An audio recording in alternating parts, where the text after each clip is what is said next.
এতিয়া ইয়াতে আহি গম পালোঁ যে বহুতখিনি মাটি অলৰেডি সন্দেহযুক্ত মানুহে ইয়াতে আহি বেদখল কৰি আছে আৰু সেই মানুহখিনিৰ কাৰণে ইয়াতে বহুত পশুধন আৰু থলুৱা মানুহৰ বহুত অসুবিধাৰ সন্মুখীন হৈছে, ভয় ভাবুকিও প্ৰদান কৰি আছে আৰু পশুধনবিলাকো লাহে লাহে চুৰ কৰা যেন অনুভৱ হৈছে, বিচাৰি নাপায়, ক'ত গুচি যায় ক'ব নোৱাৰি আৰু এইটো এটা গভীৰ ষড়যন্ত্ৰ বুলি আমি ভাবোঁ আৰু প্ৰশাসনৰ পৰা এইখিনি মাটি অলপ জৰীপ কৰিব লাগে আৰু জৰীপ কৰি গোটেইখিনি বিহিত ব্যৱস্থা ল'ব লাগে। যদি লিজত আছে মাটিখিনি তেনেহ'লে লিজখিনি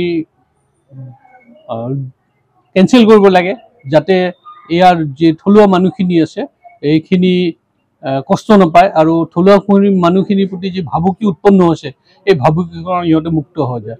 আৰু মই ভাবোঁ এই লেঙা অঞ্চলত উত্তৰ গুৱাহাটী ৰাজস্ব চক্ৰ অঞ্চলত চৰকাৰে বিহিত ব্যৱস্থা ল'ব আৰু হিন্দু ৰক্ষী দলৰ পৰা আমি আবেদন কৰিছোঁ চৰকাৰলৈ যাতে এইখিনি অঞ্চল অতি শীঘ্ৰে জৰীপ কৰি এটা বিহিত ব্যৱস্থা লয় যেন। হয়, আমাৰ ইয়াতে কৃষি বিভাগৰ 800 বিঘা মাটিৰ এখন বীজ ফাৰ্ম আছিলে ইয়াতে, যাৰে কিছু মাটি মানে আমাৰ চৰকাৰে ভাল কামত ব্যৱহাৰ কৰিছে আৰু যেনেকুৱা ধৰণৰ ভাল কামত ব্যৱহাৰ কৰিছে আৰু কিছুমান অনুষ্ঠানক দিছে, ঠিক আছে, আমি খুব ভালে আনন্দিত হৈছোঁ।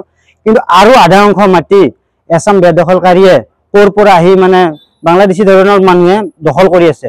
মোটামুটি 800 বিঘা মাটিৰ 100, 150, 200 বিঘা দিছে, বাকী 600 বিঘা মাটিয়ে বেদখলত আছে।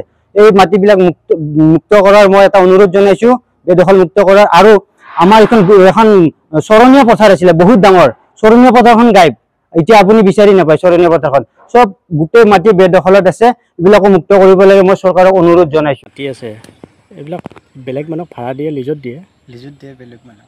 কিমান মান লয় বিঘাত? বিঘা 4,000। 4,000। এইটো চব মিয়াবিলাকে কৰি আছে খেতি? চব মিয়াবিলাকে। আমাৰ থলুৱা মানুহ নাই? থলুৱা মানুহ আছে 2 ঘৰ। গোটেই লিজত দি দিওঁতে গোটেই মাটিবিলাক সিহঁতৰ হাতলৈ গৈছে? সিহঁতৰ হাতলৈ গৈছে।